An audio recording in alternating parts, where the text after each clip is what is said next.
Assalamualaikum warahmatullahi wabarakatuh.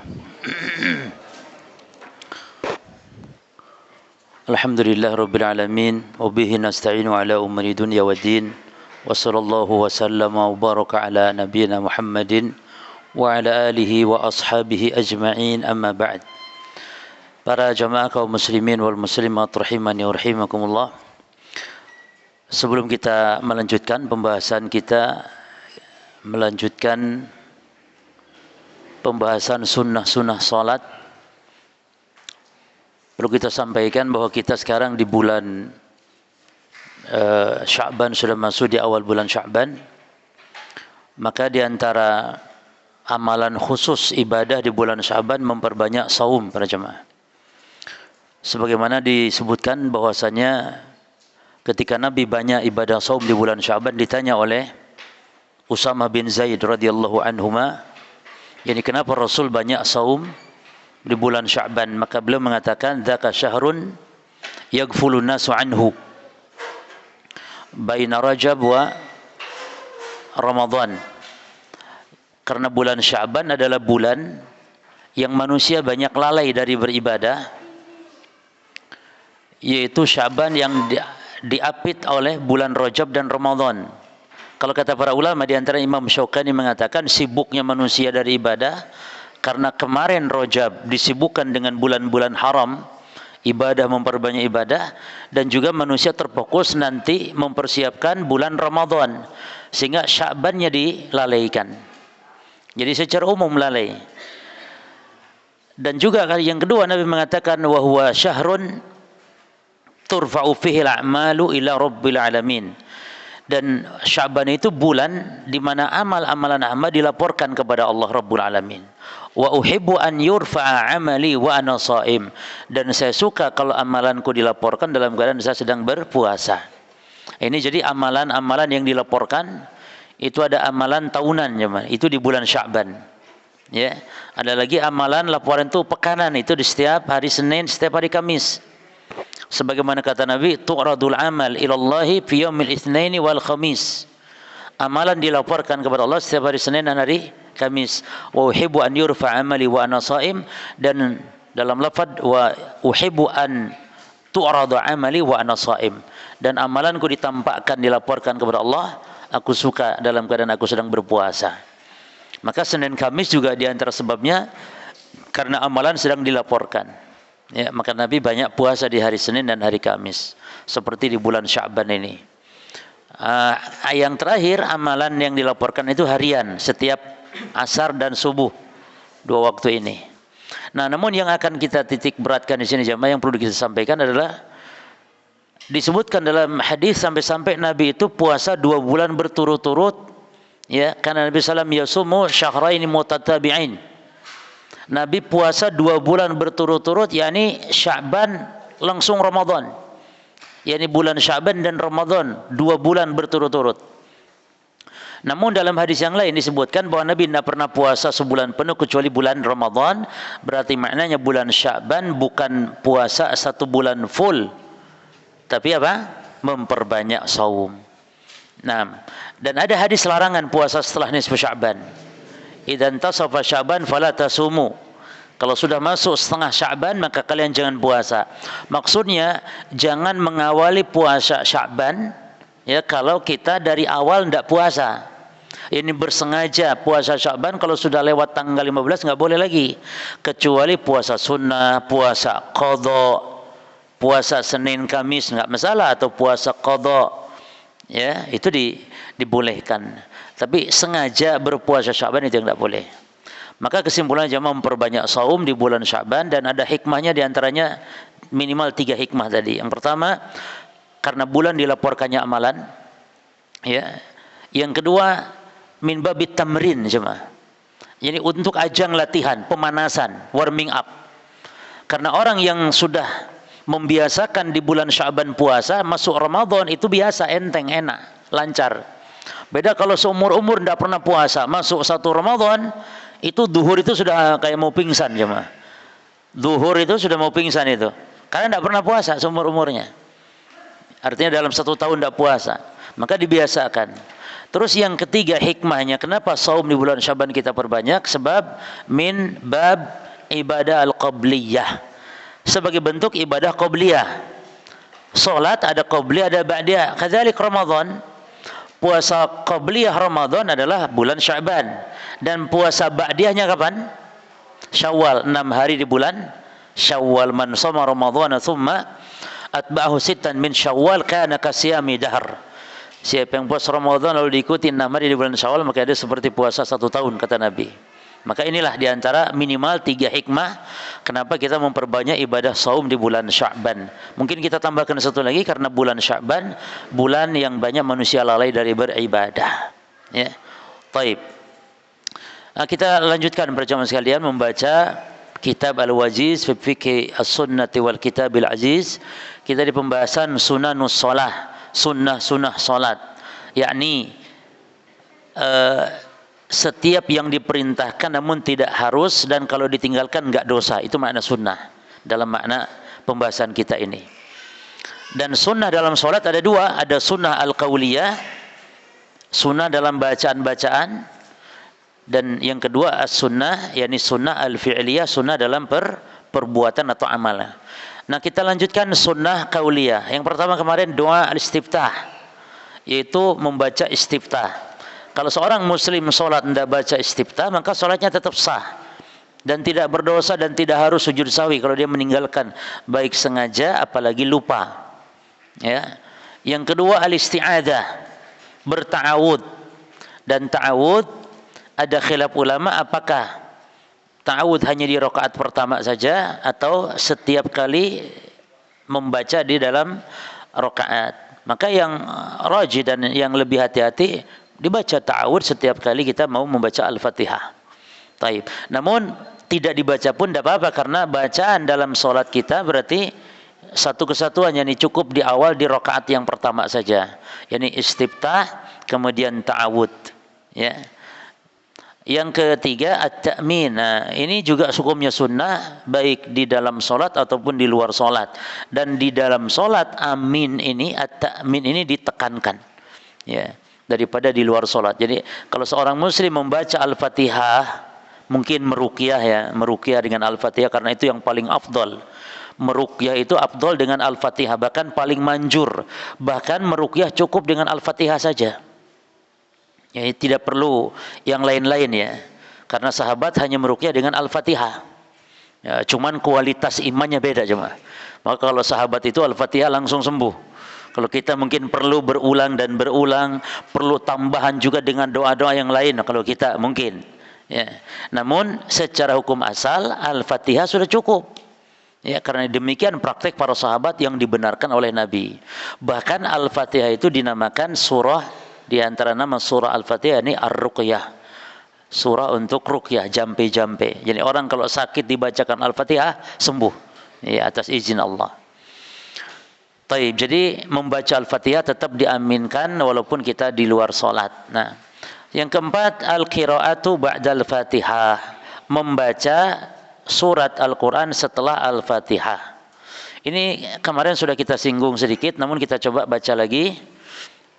Qala al-musannif hafizahullah ta'ala, ar-rabi', yang keempat di antara sunnah-sunnah salat yang qauliyah adalah membaca Al-Qur'an setelah Al-Fatihah.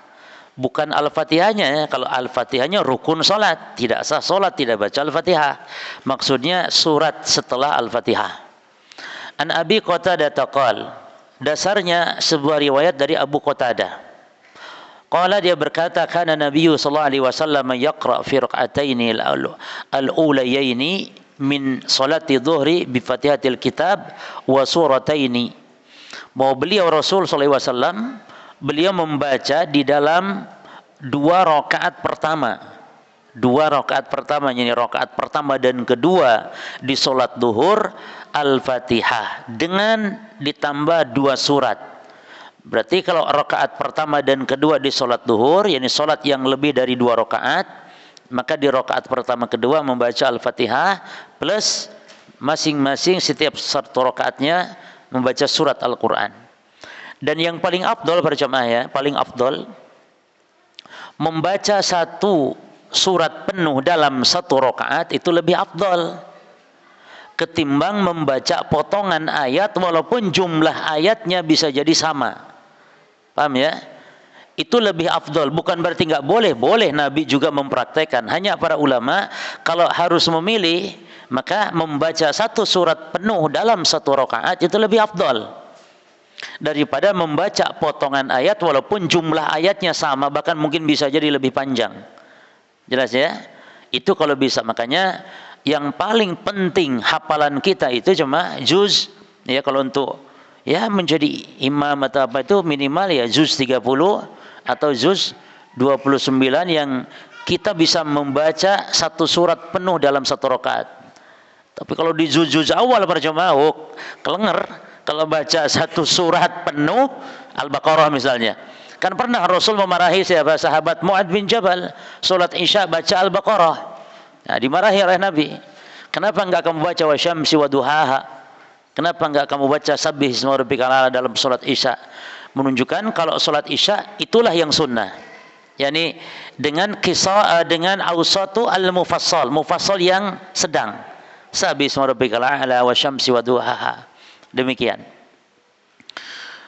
Nah, kemudian perhatikan hadis ini lagi.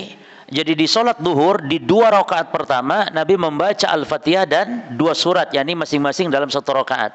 Berarti 2 surat yang berbeda. Ini isyarat menunjukkan yang afdal 1 rakaat 1 surat penuh, selesai. Ya. Demikian pula sebenarnya tidak perlu untuk memotong-motong surat, ya. 1 surat dibagi 2 misalnya, itu kurang afdal. Yang afdal 1 surat habiskan. Apalagi cuma nanggung gitu cuma.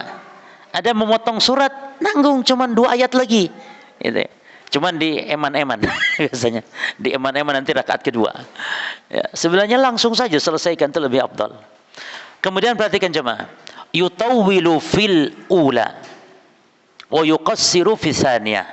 Dan Nabi sallallahu alaihi wasallam memperpanjang surat di rakaat pertama dan memperpendek, bukan berarti harus yang pendek, tidak, namun lebih pendek dibanding rakaat pertama, yaitu pada rakaat yang keduanya. Jadi Nabi kalau membaca surat rakaat pertama lebih panjang daripada rakaat kedua, itu maksudnya. Jangan dipahami rakaat pertama harus yang panjang, rakaat kedua harus yang paling pendek. Tidak begitu maknanya. Di rakaat pertama baca An-Naba, amma yatasaalun misalnya, di rakaat kedua yang paling pendek inna a'tainakal kautsar misalnya. Tidak begitu. Tapi antara rakaat pertama dan kedua itu lebih pendek rakaat kedua dibanding rakaat pertama. Ya, bukan berarti harus paling pendek, tidak, tapi lebih pendek dibanding rakaat yang pertama. Taib. Berarti ini sunnah jemaah. Berarti ini sunnah dan jangan dibalik.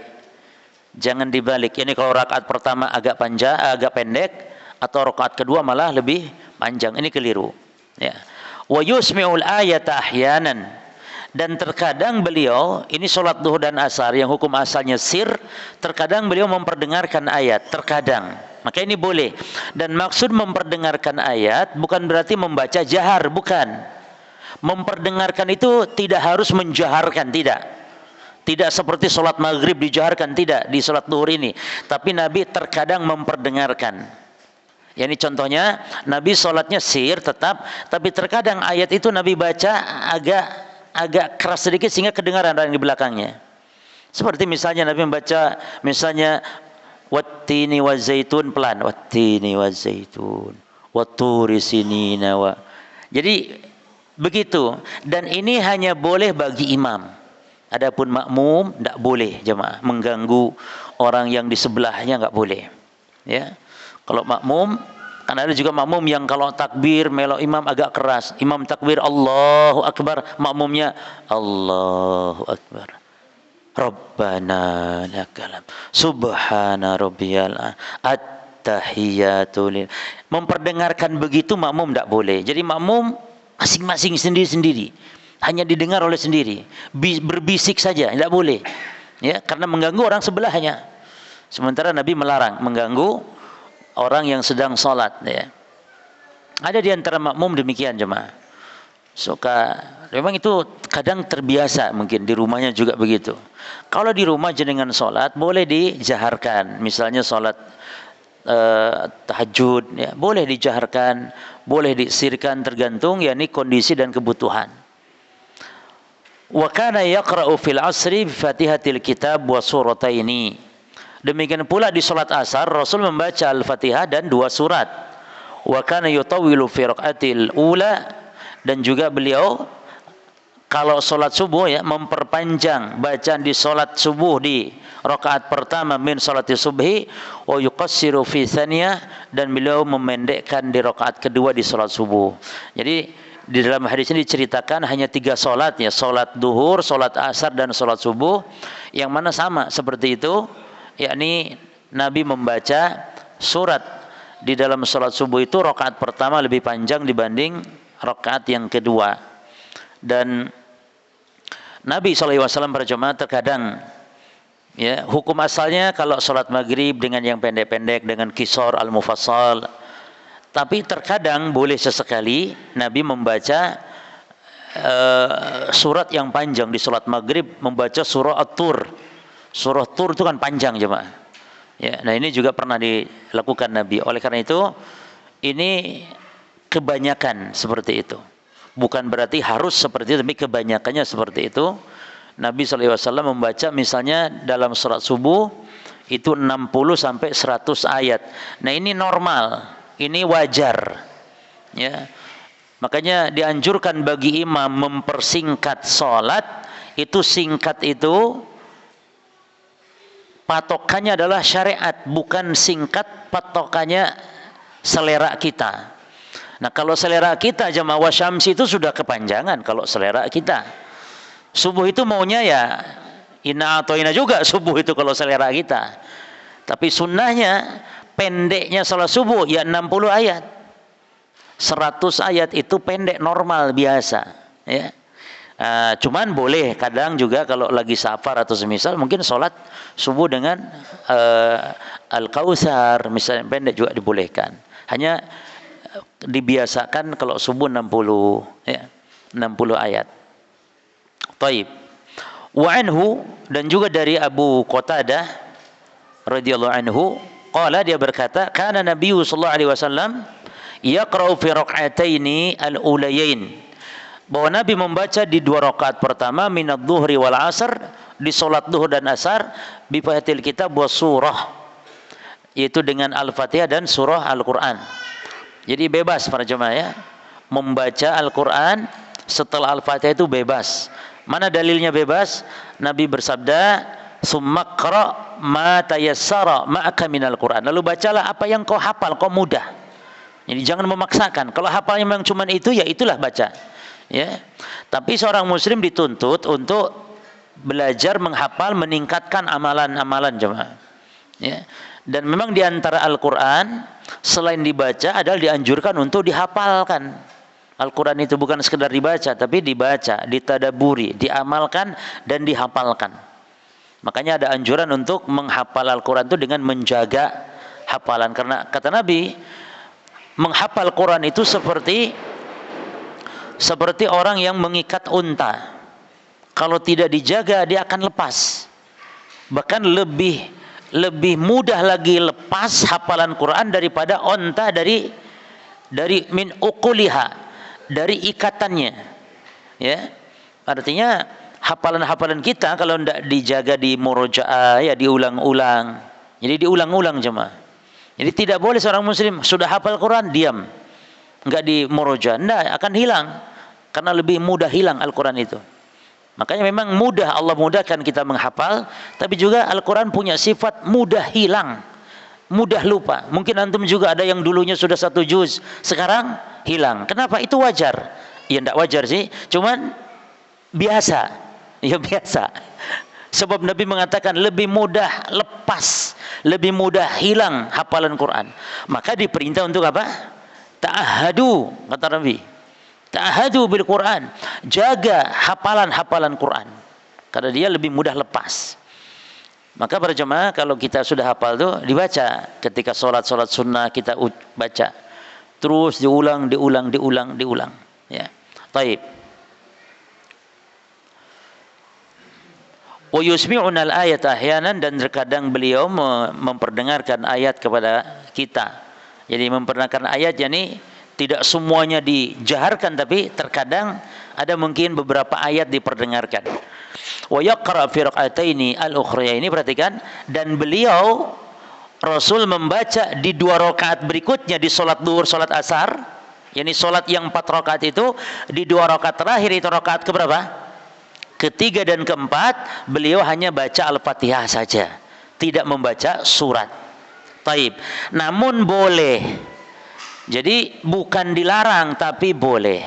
Hanya saja yang ditekankan di rakaat pertama dan kedua saja baca surat setelah Al-Fatihah itu. Adapun di 3 dan 4 atau 2 rakaat terakhir itu tidak dibaca, namun boleh. Yani tidak disyariatkan. Namun jaiz ghair masyru'. Boleh namun tidak disyariatkan. Ya. Wa tusannul qiraah fil ukhrayaini ahyanan, dan disunahkan juga membaca di 2 rakaat terakhir terkadang, berdasarkan hadis Abu Sa'id Al-Khudri radhiyallahu anhu, anna Nabiy sallallahu alaihi wasallam kana yaqra'u fi salati dhuhri fi rak'ataini al-ulayaini fi kulli rak'atin qadra 30 ayah. Dan diriwayatkan dalam hadis Abu Sa'id bahwa beliau Rasul membaca di dalam salat zuhur di 2 rakaat pertama, ya, di 2 rakaat pertama masing-masing rakaat sekitar membaca 30 ayat, ya. Wa fil ukhrayaini, dan juga di 2 rakaat berikutnya 3 dan 4, rakaat ketiga keempat, qadra 15 ayat, sekitar 15 ayat. Yang dibedakan. Nah, ini isyarat yang menunjukkan bahwa Nabi terkadang membaca surat setelah Al-Fatihah di 2 rakaat terakhir. Taib. Au qala nisfa dzalik, atau Abu Sa'id mengatakan Nabi di 2 rakaat terakhir membaca separohnya dari 2 rakaat pertama. Namun dia membaca surat berarti. Nah, wa fil asri fi rak'ataini al-ulayaini, demikian pula di salat asar Nabi membaca di 2 rakaat pertama, ya, fi kulli rak'atin qadra qiraati 15 ayat. Nabi membaca di 2 rakaat pertama masing-masing rakaat sekitar 15 ayat. Wa fil ukhrayaini qadra nisfi dzalik, dan di 2 rakaat terakhir membaca yang di separohnya. Nah, ini dalil para jemaah di hadis atau riwayat Abu Sa'id ini menunjukkan boleh, ya, namun terkadang tidak didawamkan. Yang didawamkan di 2 rakaat pertama membaca Al-Quran setelah Al-Fatihah. Taib. Lalu tentang jahar atau tidak jaharnya, beliau mengatakan wa sunnatu, dan yang sunnah an yajhara, untuk menjaharkan bil qiraah fi salati subhi, di salat subuh, wa fil ulayaini, dan di 2 rakaat pertama minal maghribi wal isya, di salat maghrib dan isya, wa an yusirra biha fi dhuhri wal asr, adapun salat zuhur dan asar disirkan, wa tsalitsati minal maghrib wal ukhrayaini minal isya, demikian pula disirkan di 3 rakaat atau ke rakaat yang ketiga di salat maghrib, ya, wal ukhrayaini, atau di 2 rakaat terakhir dari salat isya, yaitu dibaca disirkan. Nah, ini sunnah berjamaah, ya. Hukum asalnya memang demikian, yakni dijaharkan di salat subuh di 2 rakaat pertama, demikian pula maghrib dan isya. Berarti di rakaat ketiga di maghrib dan 2 rakaat terakhir di salat isya itu disirkan. Demikian pula di salat zuhur dan salat asar. Karena hukum asalnya jamaah, ya, salat siang itu sir. Ya, maghrib, isya, subuh ini termasuk sholat malam namanya. Jadi sholat dilakukan di malam hari. Maghrib itu kan tenggelam matahari, itu sudah dianggap malam jemaah. Jadi kalau tenggelam matahari sudah dianggap malam, maka sholat maghrib termasuk sholatnya sholat malam. Oleh karenanya yang benar jemaah, waktu sholat tahajud atau waktu sholat malam itu bagi musafir kalau sudah jamak takdim, ya, sholat isya dilakukan di sholat maghrib, maka di sholat maghrib inilah walaupun dia belum masuk waktu isya, tapi dia sudah sholat isya karena dia sudah menjamak takdim. Bagi musafir tadi sudah boleh melakukan sholat malam, ya, karena maghrib sudah malam. Nah, jadi maknanya bukan masalah harus nunggu waktu sholat isya, bukan. Yang penting sudah menunaikan sholat isya. Taib. Yang kelima sekarang, di antara sunnah-sunnah sholat yang kauliyah, yang kelima adalah at-tasbih fi ruku'i was sujud, yaitu tasbih, membaca tasbih. Tasbih itu istilah untuk membaca lafaz subhan, mensucikan Allah, subhanallah atau subhana rabbiyal a'la atau subhana rabbiyal azim. Itu tasbih.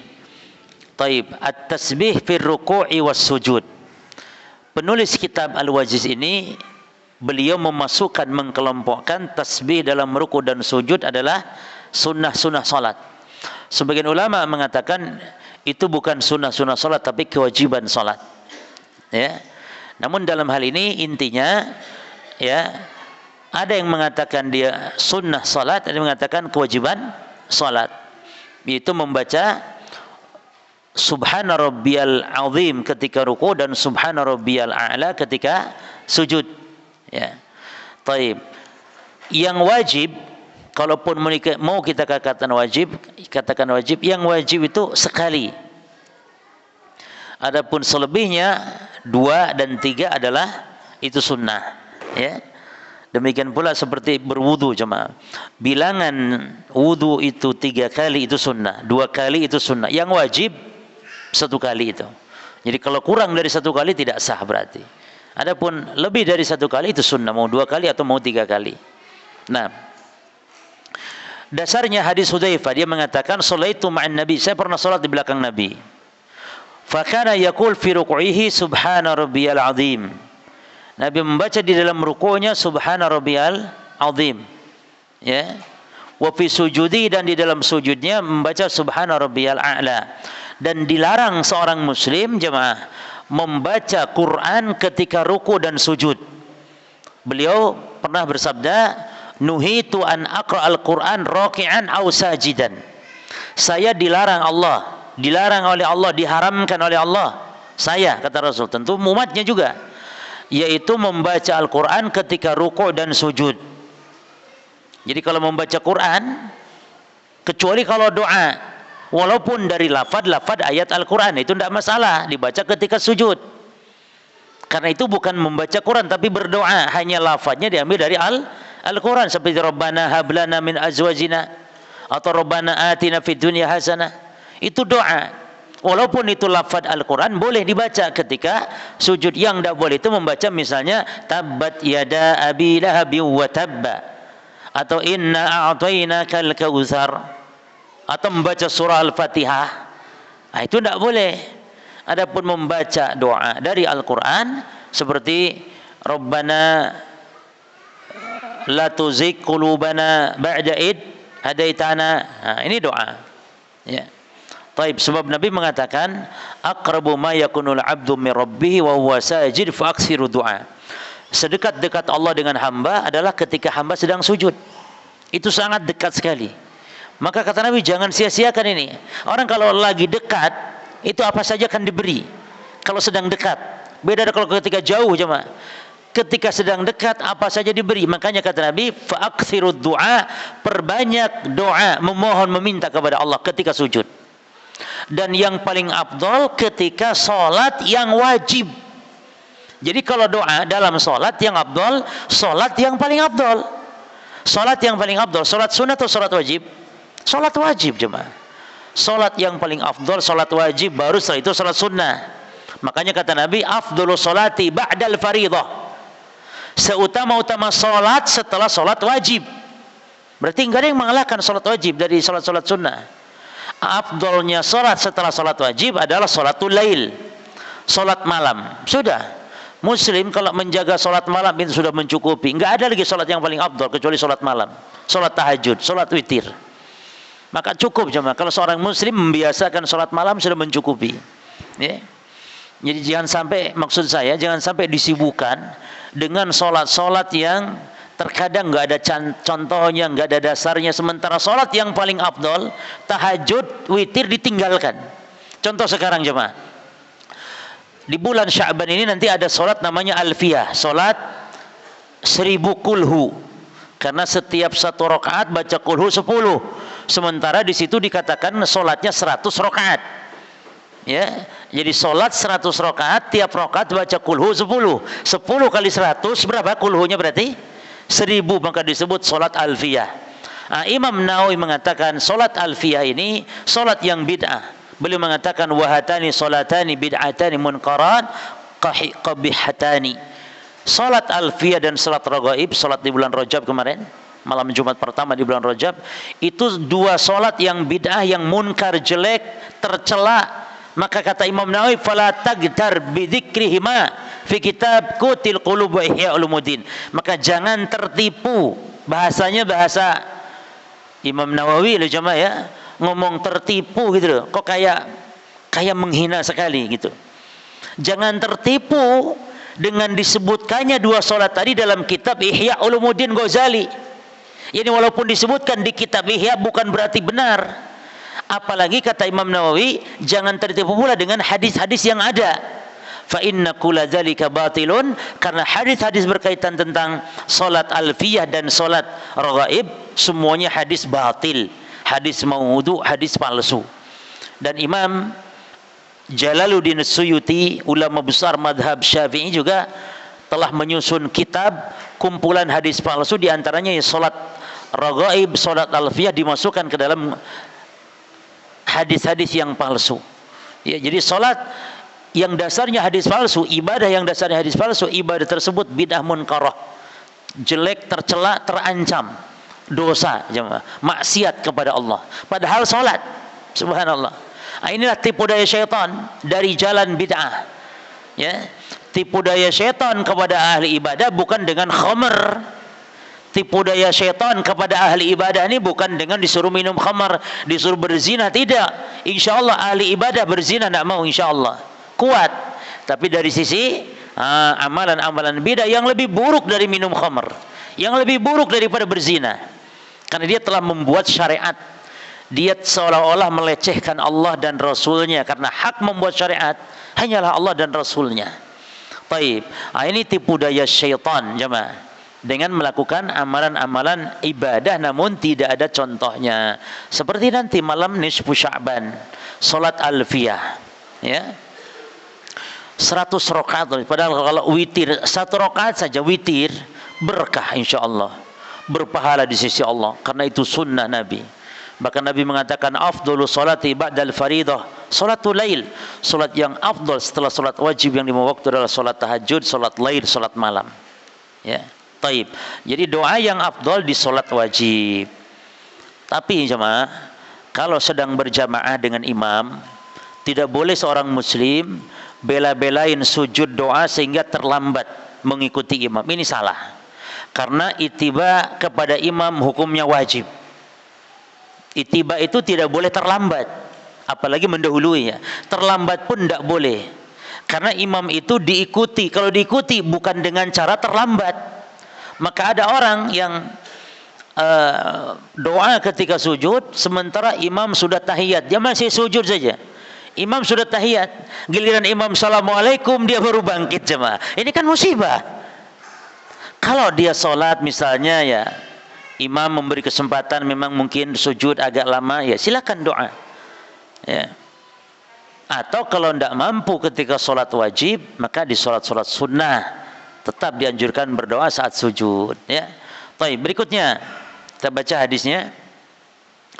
Wa an Uqbah bin Amirin qala, dari Uqbah bin Amir dia berkata, kana Rasulullah SAW idza raka'a, adalah beliau Rasulullah SAW apabila ruku qala membaca subhana rabbiyal azim wa bihamdihi. Rasul membaca ketika ruku subhana rabbiyal azim wa bihamdihi. Jadi lafaz wa bihamdihi ini ada dasarnya, ya. Hanya saja sebagian ulama melemahkan, namun yang rajih sahih, bisa diamalkan.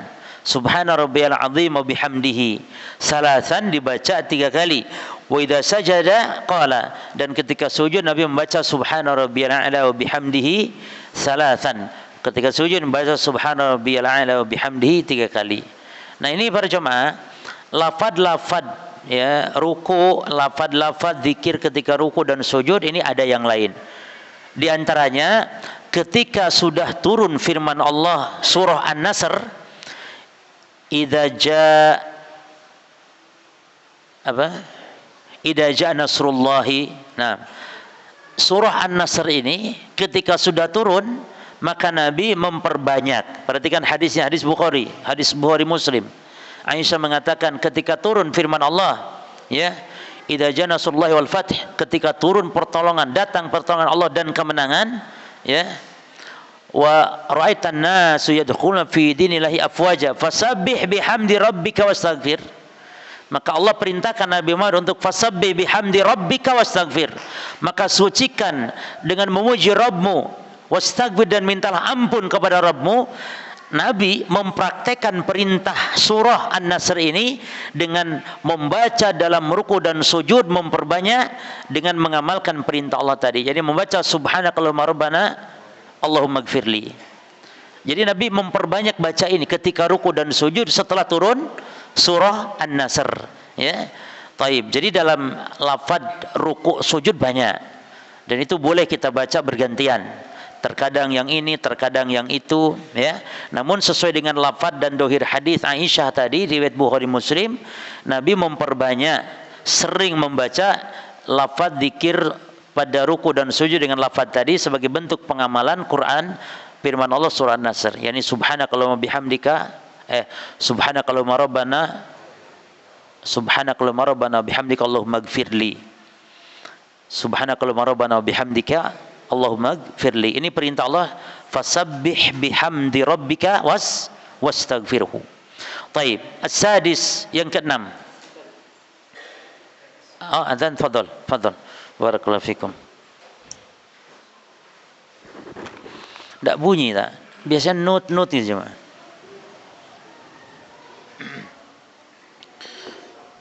Bismillah, alhamdulillah, wassalatu wassalamu ala rasulillahi wa ba'd. Summa qala al-musannif hafidhahullah ta'ala, as-sadisu, yang keenam, di antara sunnah-sunnah salat yang qauliyah, az-ziyadatu fil i'tidali min ar-ruku'i ala qawli rabbana walakal hamdu, yakni menambah bacaan ketika i'tidal, bangkit dari ruku, menambah dari sekedar rabbana walakal hamdu, yakni minimal rabbana walakal hamdu. Dan ini ada 4 lafaz kemarin, ya. Bisa rabbana walakal hamdu, bisa Allahumma rabbana walakal hamdu, atau rabbana lakal hamdu, atau Allahumma rabbana lakal hamdu. Nah, di antara sunnah adalah ada tambahan dari rabbana walakal hamdu, yaitu ada 2 pilihan. Pilihan pertama, bihda hadhihi ziyadat, salah satu dari pilihan, mil as-samawati wa mil al-ardi wa ma bainahuma wa mil ma syi'ta min syai'in ba'du. Saya ulangi, tambahannya mil as-samawati wa mil al-ardi wa ma bainahuma wa mil ma syi'ta min syai'in ba'du. Jadi rabbana walakal hamdu mil as-samawati wa mil al-ard wa ma bainahuma wa mil as-sama wa mil ma syi'ta min syai'in ba'du. Taib. Atau yang kedua, ya, yakni dengan ditambah dari min syai'in ba'du, ditambahkan ahlus sana'i wal majdi, ditambahkan ahaqqu ma qala al-'abdu wa quluna lakal 'abd Allahumma la mani'a lima a'tait wa la mu'tiya lima mana'ta wa la yanfa'u dzal jadi minkal jaddu, ditambahkan lagi rabbana walakal hamdu hamdan katsiran thayyiban mubarakan, rabbana walakal hamdu hamdan katsiran thayyiban mubarakan alaihi kama yuhibbu rabbuna wa yarda.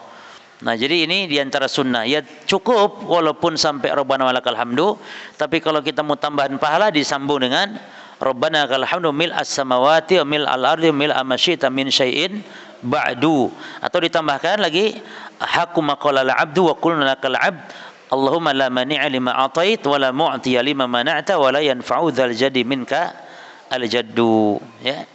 Taib. Oleh karenanya terkadang ada yang setelah i'tidal kok lama, ya ini dia baca tadi ini agak panjang. Bahkan yang lafaz yang ini jemaah, yang rabbana lakal hamdu hamdan katsiran thayyiban mubarakan fihi atau alaihi kama yuhibbu rabbuna wa yardah. Ini Nabi pernah bersabda. Ada sahabat yang baca ini jemaah. Lalu Nabi setelah itu tanya, man al-mutakallim, siapa yang barusan baca doa tadi setelah bangkit dari ruku? Yani membaca doa tadi, Rabbana lakal hamdu hamdan katsiran thayyiban mubarakan alaihi. Lalu sahabat tadi mengatakan, ana ya Rasulullah, saya ya Rasul yang baca tadi. Maka Nabi mengatakan, laqad ra'aitu bid'an wa thalathin malakan, sungguh aku melihat ada 30 malaikat, 30 lebih malaikat, yabtadiruna ayyuhum yaktubuha awal, mereka rebutan siapa di antara mereka yang paling dulu untuk mencatatnya, dilaporkan kepada Allah. Nah, ini menunjukkan keutamaan membaca Rabbana lakal hamdu hamdan katsiran thayyiban mubarakan alaih kama yuhibbu rabbuna wa yarda. Dibaca setelah Rabbana lakal hamdu, ya. Dan ternyata jamaah subhanallah, kalau kita hitung huruf yang ada dalam kalimat tadi memang sekitar 30 lebih. Jadi seolah-olah satu huruf satu malaikat gitu, rebutan. Ya, karena hurufnya di sini kalau kita baca dan hitung sekitar 30 lebih. Ya, enggak percaya ya, jangan hitung sendiri. Rabbana lakal hamdu hamdan katsiran thayyiban alaih mubarakan alaihi kama yuhibbu rabbuna wa yarda. Ya. Taib. Ini yang keenam min sunan al-qauliyah fi as-salah. Wa as-sabi, yang ketujuh, ad-du'a baina as-sajdataini. Yani doa di antara dua sujud, di antara yani duduk di antara dua sujud maksudnya. Karena sujud kita ini dipisah dengan duduk jemaah. Sujud kita itu 2 kali, ya. Dan hukum asal sujud 2 kali. Kecuali sujud yang memang dikhususkan, contohnya hanya sekali sujud. Contohnya sujud tilawah. Karena sujud di dalam Islam itu hanya ada 4 sujud saja. Tidak ada yang kelima. Sujud hanya ada 4 dalam Islam. Yang pertama sujud dalam salat, yang kedua sujud sahwi, yang ketiga sujud syukur, dan yang keempat sujud tilawah. Nah, yang sujud dalam salat dan sujud sahwi ini 2 kali sujud. Sujud sahwi itu juga 2 kali sujud. Adapun sujud syukur dan sujud tilawah, maka ini hanya 1 kali sujud, tidak dipisah dengan apapun. Maka sujud salat ada dipisah dengan duduk, maka disebut al-jalsah baina sajdataini, duduk di antara 2 kali sujud. Nah, di situ ada doa. Itu membaca Robbighfirli, Robbighfirli, atau Robbighfirli warhamni wajburni wahdini warzuqni. Ya. Dan ini doa sangat indah sekali jemaah. Kalau kita hayati, subhanallah. Bahwasanya Nabi, kata Ibnu Abbas, kana yaqulu baina sajdataini. Nabi duduk, Nabi membaca di antara 2 sujud. Yani saat duduk antara 2 sujud Nabi membaca Allahumma gfirli, ya Allah ampuni aku, ya. Warhamni, rahmati aku ya Allah. Wajburni, yani muliakan. Wahdini, berilah petunjuk. Warzuqni, berilah rizki. Masya Allah. Ini semua permohonan ini mencukupi kebaikan dunia akhirat, sudah selesai. Hidayahnya ada, rizkinya ada, rahmatnya ada, ampunan ada. Apalagi yang kita butuhkan? Kita nggak butuh apa-apa selain ini saja sudah. Rizki sudah, rahmat sudah, petunjuk sudah, kemuliaan sudah. Apalagi? Coba, ampunan, rahmat, ya, kemuliaan, petunjuk, rizki, selesai. Makanya kalau kita lupa nggak minta rizki pun di luar sholat, tenang, kita setiap sholat sudah minta rizki. Ya.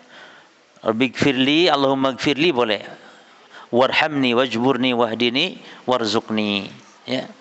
Kalau penuh penghayatan, subhanallah, ini doa luar biasa. Bisa nangis kita.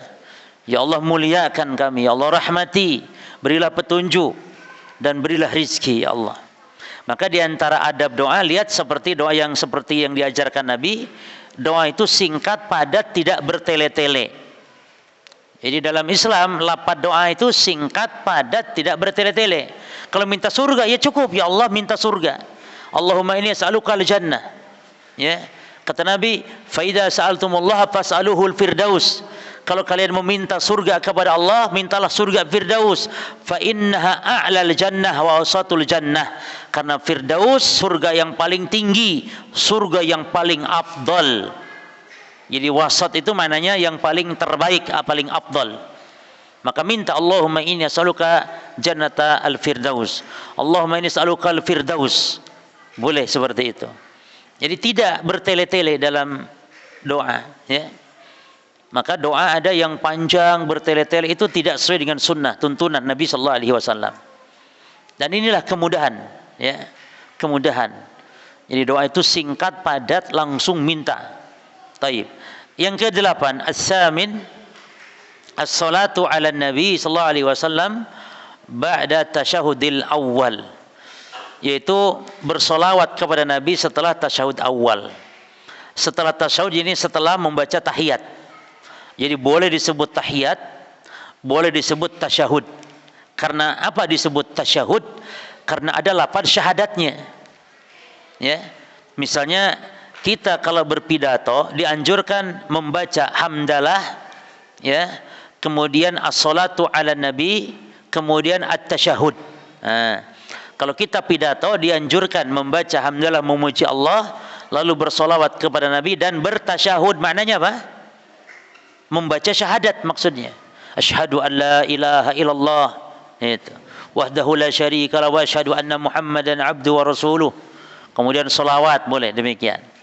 Jadi tasyahud artinya membaca syahadat. Karena dalam tahiyat ada syahadatnya.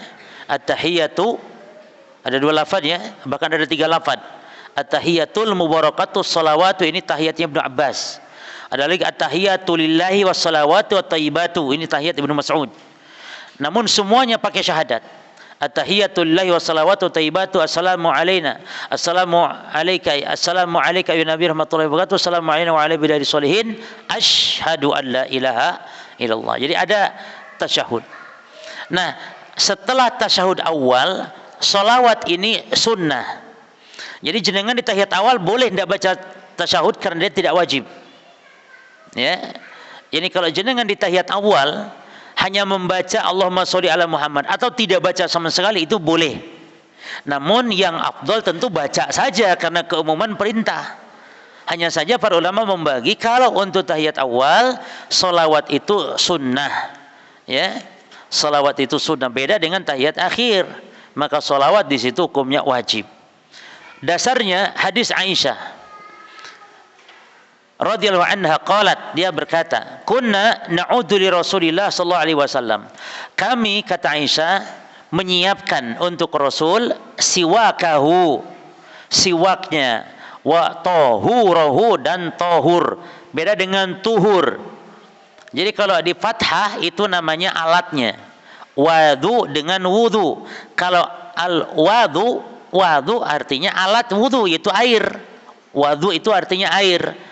Ya, demikian pula tahur dengan tuhur. Kalau tahur alatnya itu air, alat bersuci. Kalau tuhur, tuhur itu perbuatannya. Demikian pula suhur itu perbuatan sahur. Tapi kalau sahur dalam bahasa Arab, sahur artinya alat sahur. Apa alat sahur? Ya makanan, entah itu soto, ya. Sahur sama siapa? Sama apa jenengan biasanya sahur? Senikmat-nikmat, sebaik-baik sahurnya mukmin adalah kurma.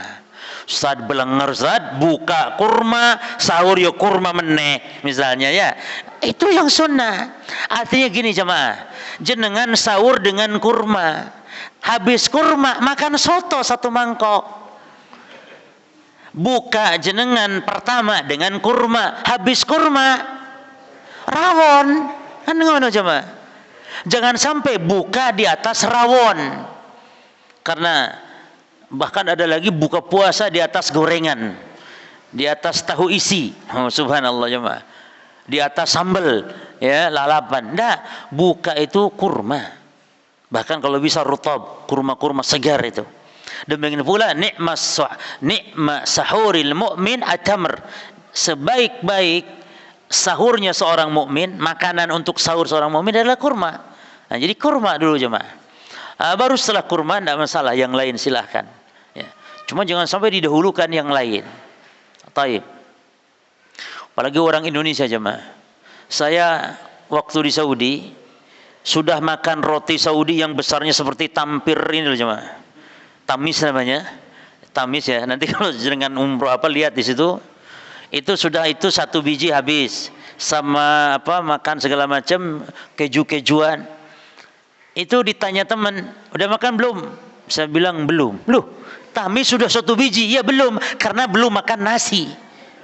Wong Indonesia nih belum nasi belum makan, walaupun sudah roti 1 bungkus banyak itu cuma. Nah itulah orang-orang Indonesia. Jadi kalau makan apapun, kalau belum makan nasi belum makan katanya. Ya.